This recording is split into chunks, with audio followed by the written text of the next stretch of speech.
সাবেক প্রধানমন্ত্রী দিল্লিতে অবস্থানকারী বা আওয়ামী লীগের সভানেত্রী শেখ হাসিনা যে কোনো সময় দেশে ঢুকে পড়তে পারেন।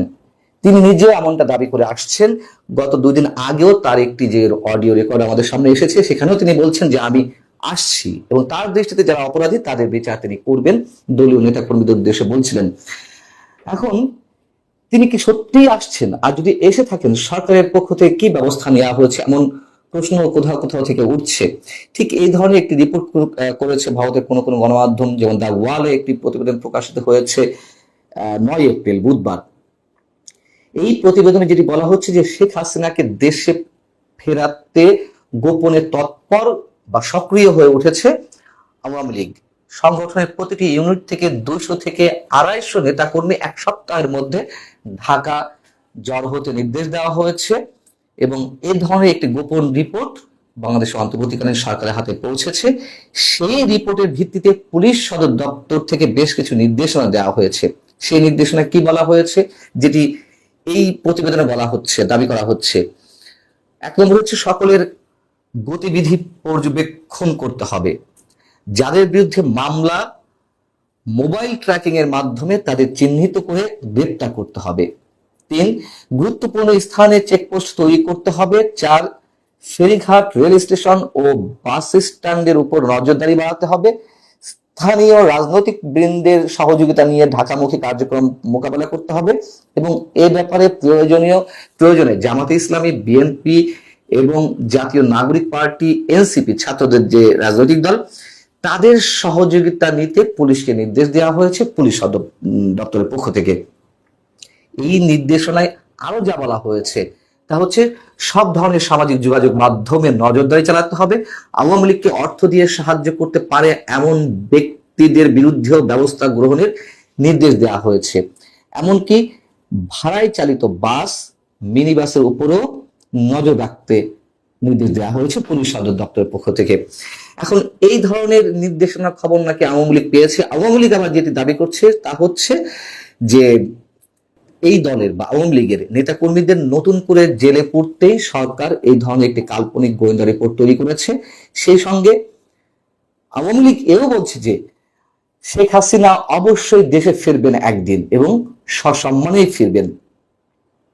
আমরা জানি না যে তিনি দেশে ফিরবেন কিনা, ফিরলেও কবে ফিরবেন, ফেরার পরে কি অবস্থা হবে।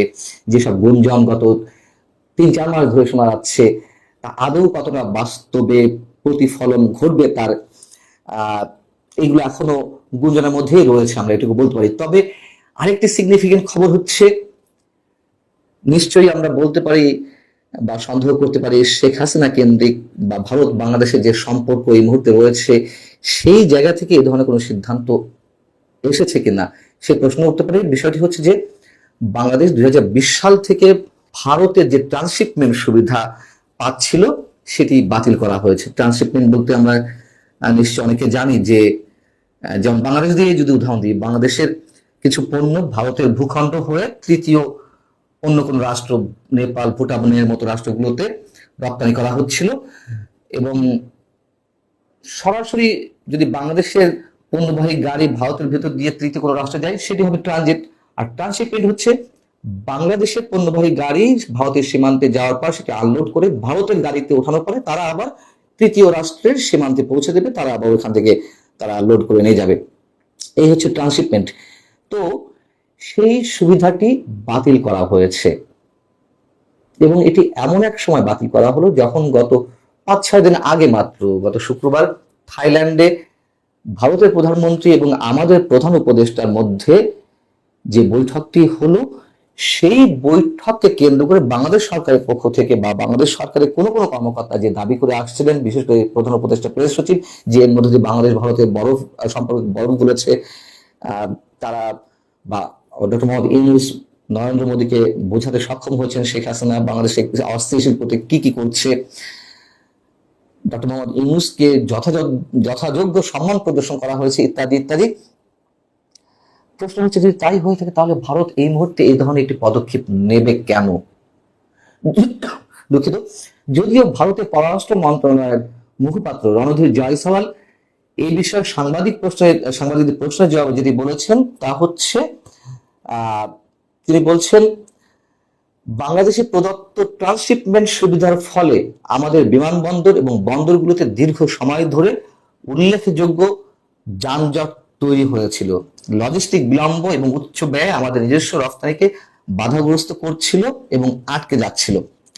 হ্যাঁ, আমরা যদি জানি বাংলাদেশে পণ্যবাহী গাড়ি সেখানে বন্দরগুলোতে প্রতিদিন 20-25টি গাড়ি সেখানে পৌঁছাতো, কিছুটা যানজটের সৃষ্টি হচ্ছিল। সেখানকার পোশাক রপ্তানিকারক যারা ব্যবসায়ী রয়েছেন তারাও দীর্ঘদিন ধরে এই আপত্তি জানিয়ে আসছিলেন যে বাংলাদেশে এই সুবিধাটা বাতিল করা হোক, বাংলাদেশের কারণে তাদেরকে নানান ধরনের জটিলতায় পড়তে হচ্ছে। কিন্তু এই মুহূর্তে কেন, যখন বাংলাদেশ ভারতের দুই সরকার প্রধানের বৈঠক নিয়ে অনেকটা আশাবাদী হওয়ার সুযোগ তৈরি হয়েছিল কারো কারোর মধ্যে, সেখানে এই ধরনের একটি সিদ্ধান্ত নেওয়াতে কি এটি মনে হচ্ছে না যে ভারত আসলেই কোনো কোনো অর্থনৈতিক চাপে বাংলাদেশকে ফেলতে যাচ্ছে বা বাংলাদেশকে বিশেষ বিশেষ কোনো চাপে ফেলতে যাচ্ছে? আবার এই প্রশ্ন উঠতে পারে যে ভারত থেকে তো পণ্য বাংলাদেশে আসছে, বরং শেখ হাসিনার সময় গত শেষ বছরে যে পরিমাণ পণ্য এসেছিল তার চেয়ে 17% পণ্য 2024-25 অর্থ বছরের প্রথম 9 মাসে 17% পণ্য বেশি এসেছে। ভারত তো বন্ধ করেনি পণ্য পাঠানো, যদিও পণ্য পাঠাতে গেলে তাদের তো অর্থনৈতিক ক্ষতি হবে। কিন্তু এই ধরনের কোনো বিশেষ বিশেষ চাপে ভারত রাখতে শুরু করেছে কিনা বাংলাদেশকে আমরা জানি না। বিষয়টি হয়তো তেমন হতেও পারে, নাও পারে। তবে যদি এটি করে থাকে তাহলে আমার মনে হয় এটি ভারতের যদি এই ধরনের কোনো উদ্দেশ্য থেকে থাকে সেটি মোটেই সমীচীন হচ্ছে না। তাহলে বাংলাদেশেও ভারত যে ধরনের সুবিধা পাচ্ছে সেগুলোকে বাংলাদেশ বাতিল করে দিবে, এমন একটা পর্যায়ে কি আমরা যেতে চলেছি? আবার এই কথাও বলা যায় যে মংলা বন্দর ভারত এবং চীন মংলা বন্দর মানে আধুনিকরণের জন্য অর্থ দিচ্ছিল, অর্থ দেওয়ার প্রতিশ্রুতি ছিল। সেখানে চীন সফরের পর বা চীন সফরের সময় আমাদের প্রধান উপদেষ্টা যে প্রতিশ্রুতি দিয়ে আসছেন যে মংলা বন্দর শুধুমাত্র চীনের তত্ত্বাবধানে পরিচালিত হবে বা ব্যবহার করা হবে, যদি এটি হয়ে থাকে তাহলে আবার অন্যরকম হিসাব হয়েছে তো বটেই। এখন জটিল একটা সমীকরণে এসে আমরা দাঁড়িয়েছি। আর ভারতের এই নির্দেশনাটি, বাংলাদেশের ট্রান্সশিপমেন্ট বাতিলের এই নির্দেশনাটি এমন সময় এলো যখন যুক্তরাষ্ট্রের যে মাত্রাতিরিক্ত শুল্ক বিশ্বের বিভিন্ন দেশের সাথে সাথে বাংলাদেশের উপরেও আরোপিত হয়েছে এবং এর জন্য বাংলাদেশের পোশাক রপ্তানিকারকরা যে ভয়ঙ্কর বিপদের মধ্যে পড়েছেন, চামড়াজাত পণ্য রপ্তানিকারকরাও যে পরিমাণ সমস্যার সম্মুখীন হতে যাচ্ছেন, তার মধ্যে ভারতের এই সিদ্ধান্তটি নিশ্চয়ই আমাদের জন্য একটি বাড়তি বোঝা।